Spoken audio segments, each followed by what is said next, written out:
ሰላም ኢትዮጵያውያን ከቢግፉት ፓርቲ የተሰጠ መግለጫ።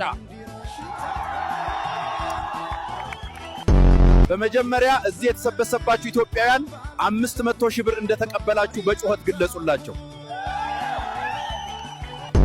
የአንድ በግና የአንድ ኩንታል ጤፍ ዋጋ 1 ብር አደርጋለሁ። እንዲሁም ለሁሉም ኢትዮጵያውያን የትራንስፖርት አገልግሎት ነፃ አደርጋለሁ።